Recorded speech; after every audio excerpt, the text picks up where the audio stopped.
We are on to day 3 of stage 2. It's gonna be lower body once again. Prepare yourselves. There's a lot of them that are gonna test your endurance and ours, so let's do this. So the first 3 exercises for day 3 is going to be goblet squats, kettlebell swings, and step-ups. Now the first one, goblet squats, is an excellent beginner's way to learn how to squat. And we've kind of covered this many times in the past, but to go over it again, especially if you're not familiar with it, what you wanna do is kind of keep a decently wide stance, because what you're gonna be doing is squatting down into the full squat position, just like so. Now we use this position a lot of times in our mobility to really help open the hips up. Now, of course, we're gonna be doing the goblet squat, so we're gonna be adding some weight to it. So once you're in this position, you grab the kettlebell by the horns, and you bring it right up to right below your chin there. And now you'll notice I'm utilizing my arms to kind of push my knees outward, just like so. So it's externally rotating my hips. And this is really nice to not only open the hips up, but to kind of learn that your knees should follow your toes at all times. And once you're in this position, you're gonna be pressing upwards to the top position, and then slowly let yourself back down again. Now, this is really nice to have because a lot of times you'll notice when you get in the squat position, you'll kind of like bow forward, especially if you're not too mobile or flexible. And you'll kind of get this, and you can tell my back's kind of rounded, my chest is kind of collapsing inward, kind of facing the floor. But with the kettlebell, all of a sudden you can use that as a counterbalance. So you can kind of push your body upwards, kind of get that nice high chest. All of a sudden your torso is a lot more vertical in the proper position. So kettlebell can be very good to help you get in that proper position. So it's an excellent exercise, but it's also a good teaching tool too. So that's why we include it, and it's great. So we're gonna go right on to the kettlebell swings. Now sometimes people have a habit of squatting down when they're swinging, and that's really not what we're trying to do, especially with the kettlebell swings. You wanna utilize hip extension. So when you kind of have the kettlebell through here, this is the starting position. You're gonna make and create that momentum with your hips. Slowly kind of here. Gonna be a slight bend in the knee, but the whole goal is to get that hip extension, that power and that strength through those glutes and swing that weight up so your arms are just about parallel to the floor. Now, so instead of squatting down, it's all about that hip extension. And if you think about a Romanian deadlift, when you're coming down here to this position, there's a slight bend in the knee, but for the most part, it's stationary. You get to get a nice stretch in the hamstrings, and also through the hip extension, get a lot of contraction in the glutes too. So kettlebell swings are an excellent tool to really create that power and that strength in that hip section. And then immediately on to the step-ups. Step-ups, unilateral exercise. You can be bringing one leg up on a platform, a bench, whatever you can kind of find.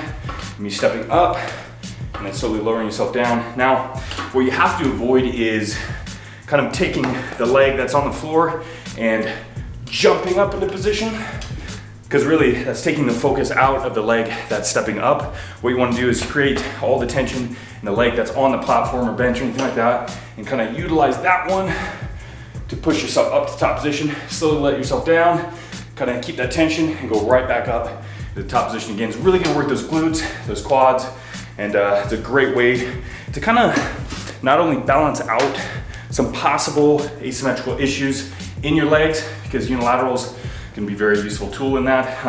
It's also a lot of balance too. You got a lot of ankle stability, especially the slower you go. Really have to have your ankle kind of control that motion, which is always helpful too, to have that ankle stability. So those are the 3 exercises, back to back to back, and we're gonna bust these bad boys out, yeah.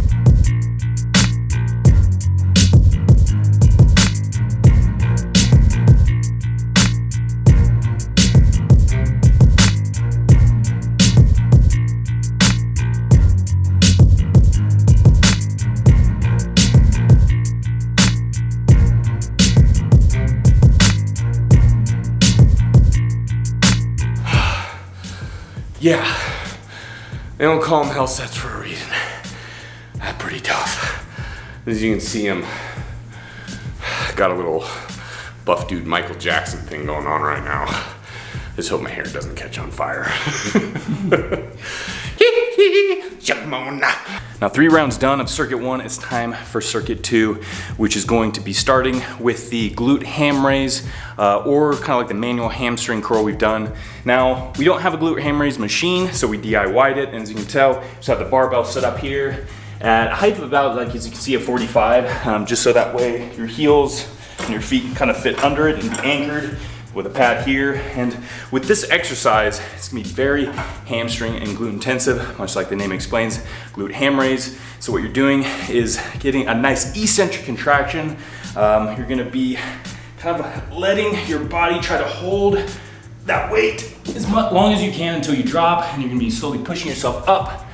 But then you really don't want to just push yourself up to the top position. What you do is gently kind of push yourself up until your hamstrings and glutes take over and you raise yourself up the rest of the way with your glute and hams. It's very much a posterior chain exercise. And you really just, it's time under tension in this one. So you really want to kind of hold that position as long as you can until you drop, push, and then curl yourself up to the top position. Now there can be a slight flex in your hips here. You don't have to contain a straight body the whole time. So you can kind of bend or flex in the hips just a little bit for the comfort to find your proper positioning. Everyone's gonna be a little bit different just because of obviously the length of the femur, length of the lower body, the upper body.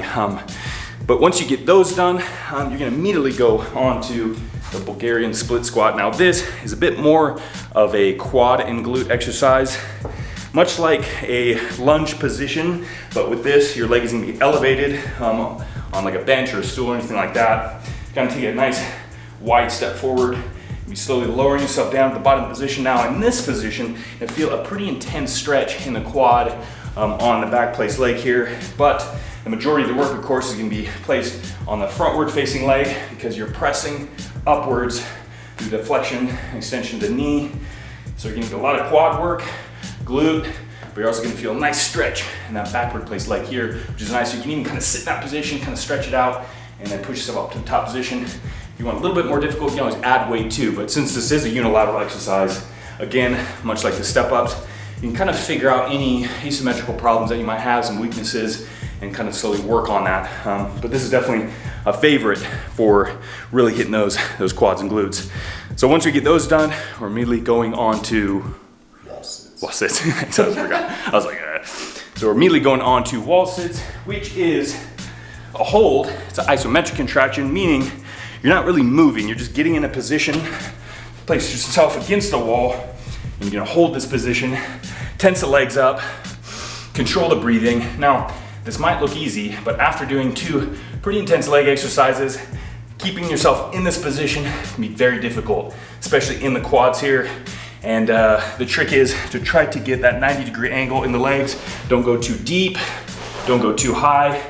And what you wanna do is really kind of, get your knees in line with your toes and just pray you can make it the allotted time. Oh yeah, just doing this is definitely burning. So these 3, the combination of these 3, ending it with wall sits is all about the burn. You're gonna feel that burn, so let's do it.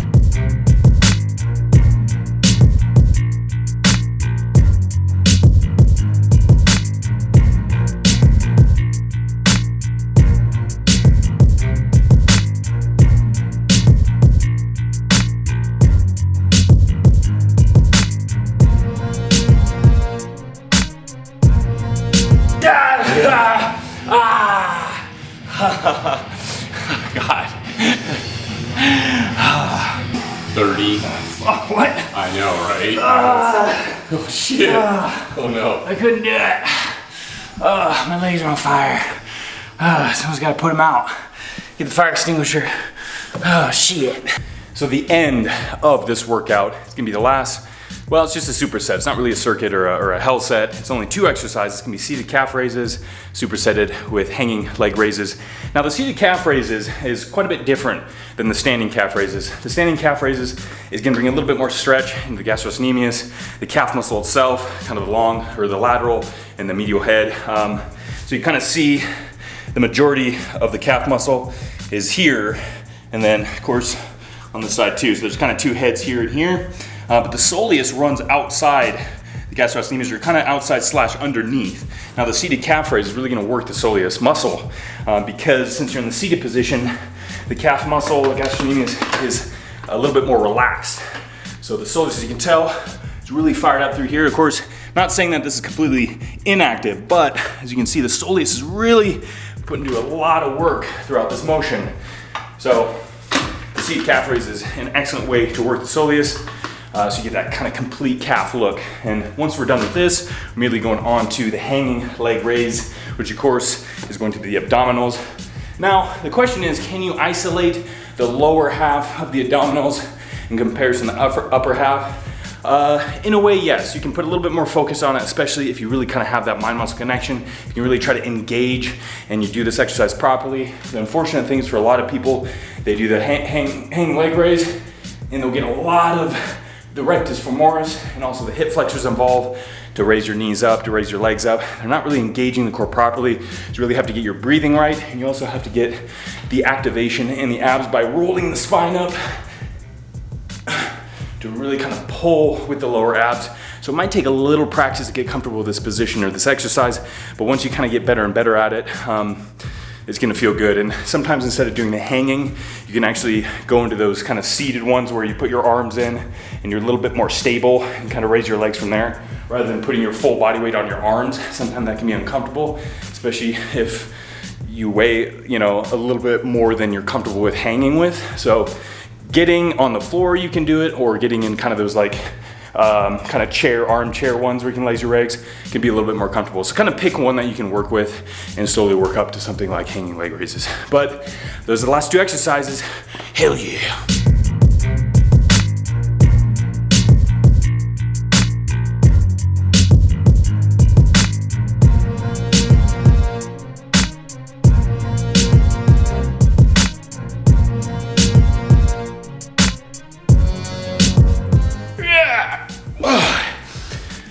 There we go, finished with day 3. We got through by the skin of our teeth. It's gonna take some grit to wrap this one up, but we still got one more day to go. We'll see you then. We hope you're doing well, and until next time, stay buff.